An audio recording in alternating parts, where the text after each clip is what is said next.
مدام من سياد عبريدي رنا سلام نعخم يخون بكل خرنعة عالم التركبو خبركم سمعتي ردي إرنا بحفشة بفلاي كأت خطاتلت مدام من سياد كما يتغنيو حمس كوينو نعخم يخون يمزبلنا مدبات حزنا أبساعتنا ترخيبنا لنا كسافت أمي مدباتنا مسانا خلص أنحو بخبر زعدمكم أخبرت محاري سنايس أنحوت مدام من سياد عبريدي رنا قد لي أيكو قارصني طيعون سنة صحوفن وتهدرنان صحافين چكونان كلهم أي سمامعنيم كالسمامعهم جن نيروني مسمويا يكنبر انتدأ خوينه كيف تخو بفنج أين زقات أمن بدهوتات قد إمه كسعر اللوني انت زي سعركو كسن في باللين وتهدر كوين كادر سموخان بحق إيز كألا يكونن قد متات كتصحف لبولدات كتحانات زي ما تات كتدرس أزو يخبت اتزخبدو كل جبلك حسابا ورقات كتسفر حتى بتبلو لقوان مقطوط كتصوع تخليخا أنت قلت إلكاز قرفكا يوم قد صباحريات أما علبو أم كيب صحكا اقر قعزو كتصوع تخلولو أبمود آتيخا قد متاتكا كتصحف تجمرمو لوم واردياناتكايا حلو تبال أب وارديان كالخا زجمر كايو ختزازم لامبادينا بريكا ختصحف تدلمو جن أيفك أدن مخنياتو زولع كايو مبرحتي تسألائي كسحبي خيليو سلزي بحساب زملالو سخا قد متات سد صحفات أدك إسكا كيدك إسكا ختحدر تقدد نصبحيتو كملالو سخا زمسي زيماتات لبي مزقبوم كتتحس أدفدفا بتبلولو مقبنا نبخا مخانات نقر اتشقر بزحيو صبوق نقورو تسعفهم زانتاتات هيتسئنن إيرترا نبعلا نبسا زخالت مرار زانتاء مرتون حسرتون نفقوتون تسبيتون سميعكان تقنزيخان كألو دا أمبر إيرترا وزانتا كي متأتكا كي غاننكا كي حسخا كي وسخكا مع تراجيدياوي سكرين بلايات كولدلكا يخيليو أنا نبعلي نعمتات عرفت خيكدو استخلكلمو عبزو خدولا أنستوم تسبيت نويحوان سب أي حزن كتسأنحوهم نفسهم مقصص عرسينهم زقتلوان دق هادونا زانتوهم تحيفي اللوخو أبحالوان كاللو سقردوب كسوغرون زحسبو بتقيت زمان كالو شعو أحواتهم كوينهم تسأنحوهم بسجتو مسعرسينهم نفسهم زقتلو كندا يزفلت بزعبوهم بزحات حدس ارتزانتات وغير اللوخم سقردوب زسكرو حلفتنا حق أن يسماتومن أكوي تقباراتومن أبقت متاتين زي متاتين درفتاتي كمون لب ولداتي أسفيري مالو أبتعصع كيناتن كلنا برس عكستو تسألائي يقواني فن نيرو كيك أتلو أدنجيزوني كي قرفو تسألائي خوينو أبزناي موتن حياتن قالسي أنصار حقو خينات كمحرودي خقرفو مي لاستو أنزخو أنزا زي ما سريح اللي أب قدامي ناي كينات تمكري اتنموت استفرد تسألائي كما يسب مخانو زفلت أتنليتي تسألاما حسما بملكع سد نباب برعي حليفات طولا سلز جهر سلز صباح سلدك أي سلن سنت إنا لمنني قدو خي قبركو تقيت زخلسكو تهدر مثلون ترئيتون أبكب حدياريتاتي مزقوبيو شعو أبقز أزنبر دوران حمد أبرؤسو استملالسك أبيت أتسفا كاب جنبارو زنزعك أي حدم أب إيدو استرخب سئل دقون بعلت بيتون كم أيلة سئليون تحيفويني مزقب زخرتاتي زعقوروم مررت زانتاتات البي بلومن مع ساب إدان ببتي بصحو بزي قدس سئلي اخد صحف هارور تعوخي عجبني أبتازر خبكوا قزي يحاناتت ورقاقتي برهاز بسبيسوم كالم بيري كساب مفساس زحنقدو دما قد لي أيكو قارصني دقيمة كدرس دقاقيمة خقتم دقيمة كزيم دقاقيمة كتصحفي راديو إرنا راديو إرنا كاب كتما باريس محلالف لإرتوارن غازت إنياتا زدالو نتسا راديو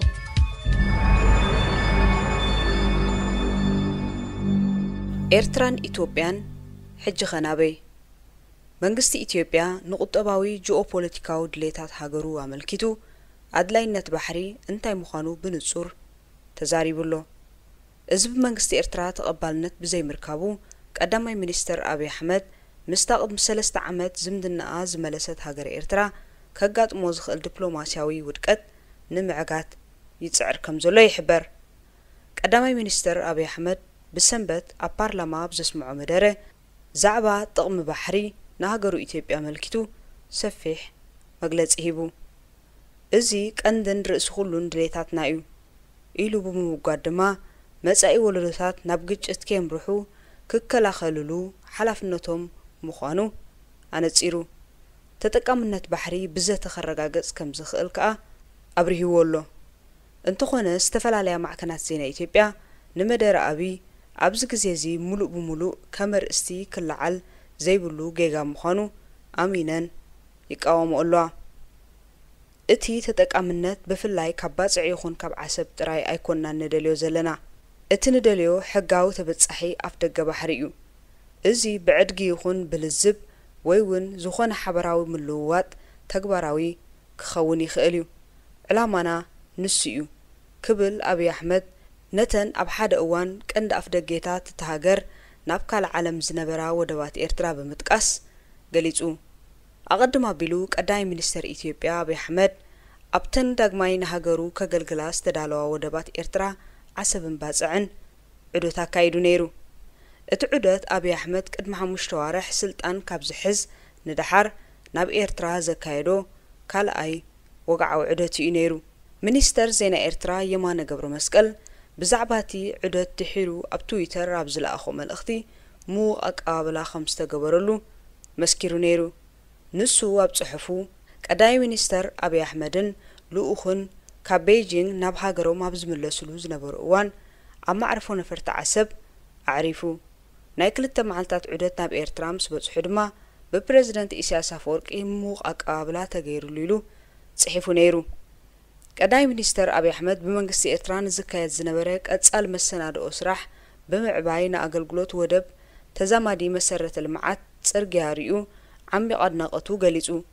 ኣብዚ ክፍሊ ዝርአ ዘሎ ምዕባለ ክልቲኦም ወገናት ንሓሙሽቲኦም ኣዕኑድ ናይቲ ስምምዕ ሙሉእ ብሙሉእ ንምትግባር ንዝገበርዎ ጻዕሪ ጽቡቕ ምልክት እዩ ክብል ስዒቡ ምስክርነቱ ኣቕሪቡ ነይሩ ከም ዝፍለጥ ዓሰብ ኣብ 1998 ክልቲአን ሃገራት ናብ ኩናት ቅድሚ ምእታወን ኢትዮጵያ ንንግዳዊ እትዋን ሰደድን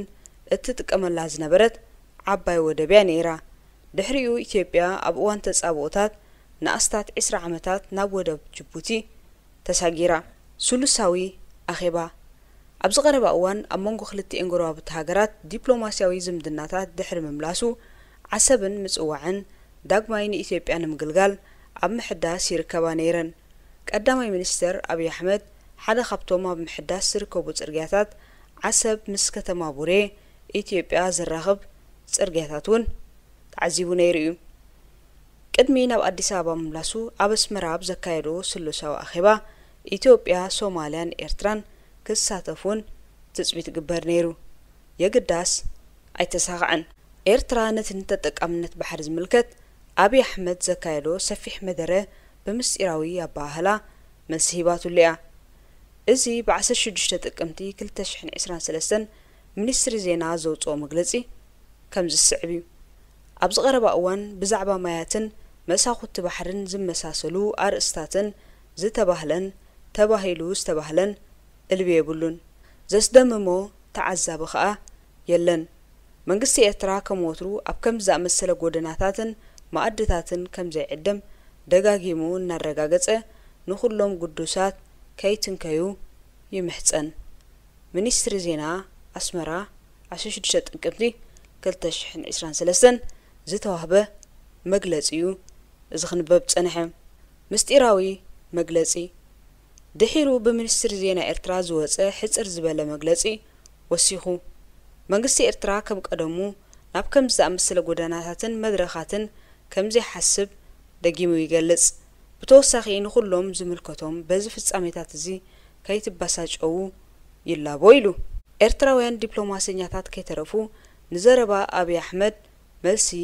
ሂቦም ልኦም ንኣብነት ኣብ ጃፓን ዝርከብ ኣምባሳደር